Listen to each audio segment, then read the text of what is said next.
আমরা পাট শাক দিয়ে ডাল খেয়েছি, পাট শাক রান্না করে খেয়েছি, আর পাট শাকের বড়া খেয়েছি।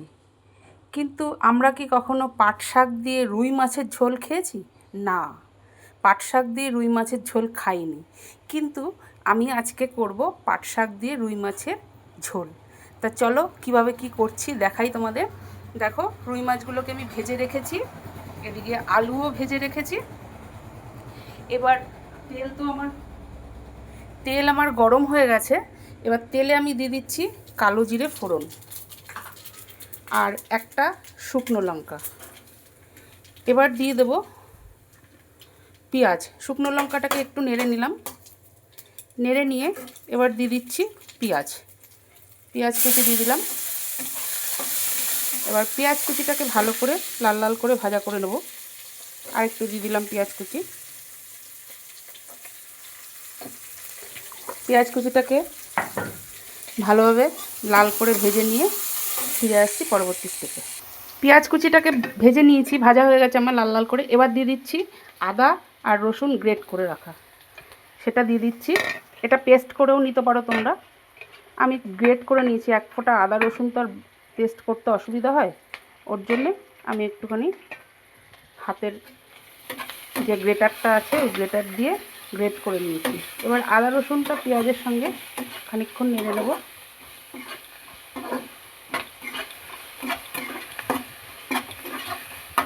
এবার হয়ে গেছে নাড়া। এবার দিয়ে দিচ্ছি টমেটো কুচি আর 4টে কাঁচা লঙ্কা, গোটা কাঁচা লঙ্কা দিয়ে দিলাম। টমেটো কুচিটা ভালো করে এর সঙ্গে নেড়ে নিতে হবে।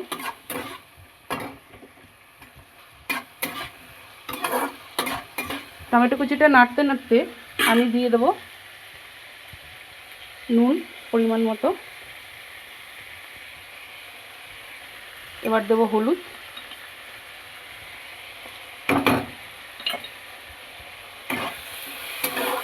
এবার ভালো করে টমেটোটা যতক্ষণ না নরম হবে ততক্ষণ একটুখানি নাড়াচাড়া করে নিই, তারপরে পরের স্টেপে ফিরে আসছি।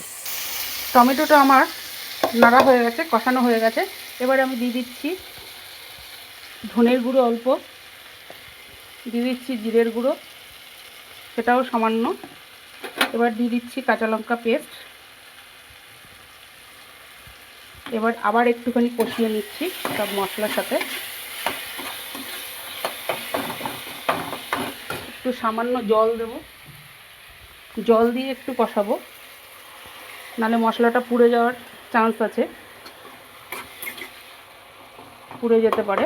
ওই জন্য একটুখানি জল দিয়ে কষাচ্ছি মশলাটাকে। আর চিনিটা আমি আগেই দিয়ে দিয়েছি, তোমরা তো জানো আমি সব কিছুতে একটু মিষ্টি দিই, মিষ্টি ছাড়া আমি খেতে পারি না। চিনিটা দিয়ে দিয়েছি।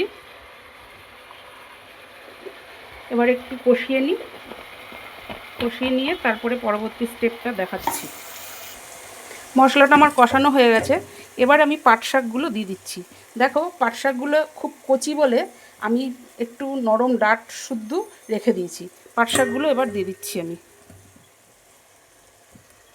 ঝোলের মধ্যে।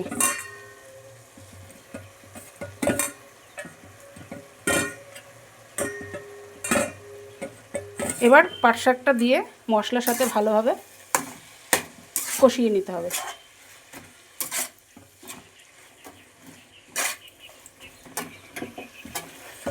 গ্যাসটাকে একটু বাড়িয়ে দিলাম।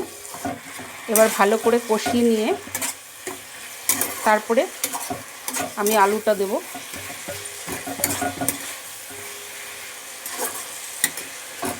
হয়ে গেছে নাড়াচাড়া করা। এবার আমি আলুটা দিয়ে দিচ্ছি।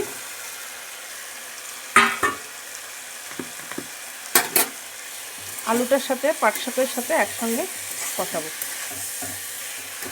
ফিরে আসছি পরবর্তী স্টেপে। আমার পাট শাক আলু সব কষানো হয়ে গেছে। এবার আমি জল দিয়ে দিচ্ছি।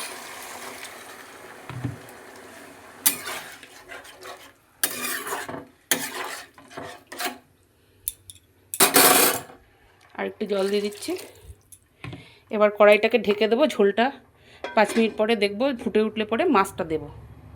এবার দেখো, মাছগুলো আমি দিয়ে দিয়েছি ঝোলের মধ্যে। ব্যাস, আমার ঝোল কমপ্লিট। আর একটু ফুটলে গ্যাসটাকে আমি অফ করে দেবো। আজ তাহলে এই পর্যন্ত। কাল আবার নতুন কোনো ভিডিও নিয়ে হাজির হব।